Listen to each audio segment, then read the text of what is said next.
Marina Pantai Mutiara mau sewa kapal. Saya bilang tanya sendiri. Ini kawan, kalau pengen cepat kasus ini terbuka dengan lebar, sering-sering aja deh si bapak ini diwawancara di banyak tempat, di banyak podcast.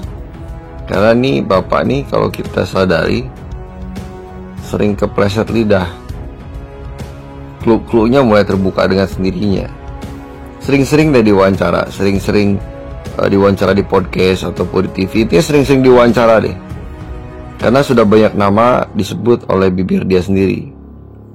Ya, makin terbuka semuanya. Jadi saranku buat stasiun-stasiun TV, para kawan-kawan yang memang memiliki podcast besar, apalagi yang followersnya banyak nih, yang punya podcast, sering-sering wawancara nih orang.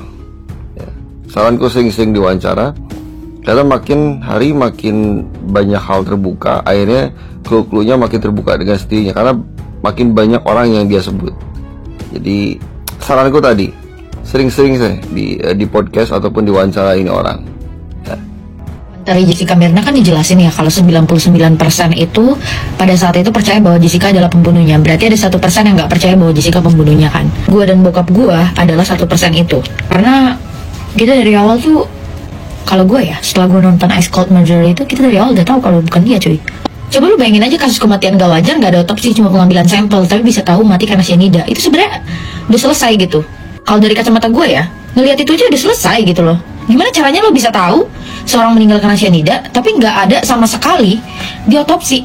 Dan lo kira kandungan cyanida tuh 0,2 bisa langsung meninggal? Ada kandungannya, ada kayak takarannya gitu. Penilaian gue, itu kan kasus udah 10 bulan lebih. Dan negara udah benar-benar involved dengan banyak hal gitu ya. Mau mundur lagi juga susah. Dimana-mana kasus pembunuhan tuh kadang ya, kalau menurut gua, bukan mencari siapa pembunuhnya, tapi siapa yang bisa dipersalahkan, karena harus ada yang dihukum atas kematian seseorang, mau siapapun dia, supaya salah satu instansi apapun itu terlihat bekerja dengan benar dan ada resultnya. Gue sebagai netizen yang ngeliat kasus ini, kalau dalam persidangan tuh harus 0-0, tapi di sini dari awal Jessica itu udah losing point. Orang-orang tuh udah langsung menghakimi dia gitu loh, tanpa tahu faktanya seperti apa. Jadi dari awal tuh kedudukannya nggak 0-0, bisa 1-0, jadi agak susah gitu loh. Kecuali guys, jasadnya itu diotopsi dan bisa dibuktikan bahwa ada cyanida di tubuhnya, ada segini nih yang menyebabkan dia meninggal. Karena dokter aja nggak bisa memastikan kalau dia itu meninggal karena cyanida. Nggak bisa buat keterangan palsu tuh, nggak bisa ya sayang, dalam dunia dokter forensik atau lain sebagainya. Terus Jessica nggak bisa diwawancara di lapas, kan aneh ya. Penjahat teroris aja bisa diwawancara gitu di lapas. Kenapa gitu loh? Dia bukan public figure, bukan ngelakuin money laundering, bukan ngelakuin sesuatu kejahatan yang luar biasa yang bisa merugikan seluruh dunia. Kalau ternyata bukan dia pembunuhnya, apa nggak mampus? Gimana? Hah? Kebayang nggak? Dia udah jalanin dari 2016 sampai sekarang loh itu di penjara dia. Semua orang media itu bikin dia sesuka hati. Pokoknya yang penting kerjaan kita kelar, tinggal orang dibakar-bakar aja, segala macam. Yang penting udah deh, ada liputan, ada apa segala. Lanjut ke opini-opini ya. Kalau menurut gue ya, itu kan si Jessica itu kan baru balik ya dari negara Australia ke Indonesia mau meet up sama teman-temannya. Dan motif dia tuh gak jelas kalau menurut gue. Oke deh, emang mens rea atau niat kita itu cuma kita dan Tuhan yang tahu ya. Tapi motif harus jelas gak sih dalam setiap kasus pembunuhan? Harus jelas, tapi gak perlu dibuktikan. Itu kan kalau kata prof gue. Kebetulan di dokumenter itu ada profesor gue pidana gue, Prof Ed, Wamenkumham kita. Mereka udah gak ketemu lama, mereka teman kuliah. Terus kalau misalkan alasan dari jaksa, motif dia itu ingin membunuh Mirna itu adalah karena kayak, oh dulu pernah Mirna bilang Jessica jangan pacaran sama itu.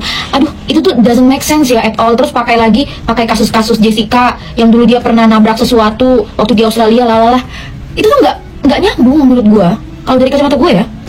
Terus orang mempermasalahkan dia nggak nangis segala macam. Itu kan kalau di depan layar. Kalau di belakang layar kan kita nggak ada yang tahu. Kita kan cuma tahu yang ada di media doang kan. Habis itu kita langsung judging, kita langsung menghakimi dia dengan segala pemikiran kita, seakan-akan kita yang paling benar. Makanya media itu mengerikan banget guys. Apalagi kalau misalkan putusannya ternyata seperti itu.